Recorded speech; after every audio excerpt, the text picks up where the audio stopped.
নীলনদ হল পৃথিবীর দীর্ঘতম নদ। দৈর্ঘ্য প্রায় ৬,৬৬৯ কিলোমিটার। এটি পৃথিবীর একমাত্র নদ যা দক্ষিণ দিক থেকে উত্তর দিকে প্রবাহিত। মিশরের নীল নদ সে দেশের কৃষিকার্যের প্রধানতম উৎস, কিন্তু উক্ত নদ প্রতি বছর শুকিয়ে যেত।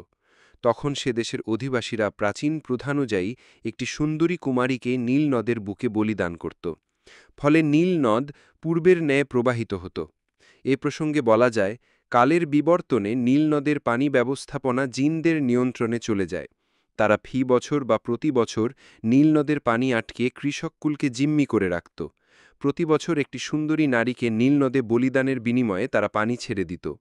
পরবর্তীকালে হজরত ওমর রাদিয়াল্লাহু তাআলা আনহু-এর আমলে মিশরে ইসলামের পতাকা উড্ডীন হয়। সেখানকার প্রাদেশিক শাসনকর্তা হজরত আমর ইবনুল আস রাদিয়াল্লাহু তাআলা আনহু এ অবৈধ কার্যের প্রতি হস্তক্ষেপ করে তা বন্ধ করে দেন।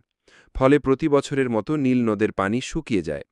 এদিকে নবমুসলিম কৃষকরা সুন্দরী নারী বলিদানের রেওয়াজ চালু রাখবে কিনা এ ব্যাপারে হজরত আমর ইবনুল আস রাদিয়াল্লাহু তাআলা আনহু-এর অভিমত জানতে চাইলে তিনি খলিফা হজরত ওমর রাদিয়াল্লাহু তাআলা আনহু-এর নিকট এক না দীর্ঘ পত্র লেখেন। পত্র পেয়ে হজরত ওমর রাদিয়াল্লাহু তাআলা আনহু বিস্তারিত অবগত হলেন। নীলনদকে সম্বোধন করে চিঠির অপর পৃষ্ঠায় হজরত ওমর রাদিয়াল্লাহু তাআলা আনহু উত্তর লিখলেন, ইন কুন্তি তাজরি বিনাফসিকি লা তাজরি ওয়া ইন কুন্তি তাজরি বি আমরিল্লাহ।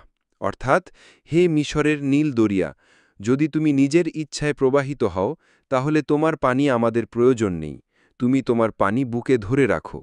আর যদি মহান আল্লাহ তাআলার হুকুম মোতাবেক প্রবাহিত হও তবে পানি ধরে রাখার কোনো অধিকার তোমার নেই। হজরত আমর ইবনুল আস রাদিয়াল্লাহু তাআলা আনহু এই চিঠি নীল নদের বুকে নিক্ষেপ করা মাত্রই নীলনদ জোয়ারের পানিতে সয়লাব হয়ে গেল। আর সেই থেকে আজ পর্যন্ত নীল নদের পানি প্রবাহিত অবস্থায় বিদ্যমান।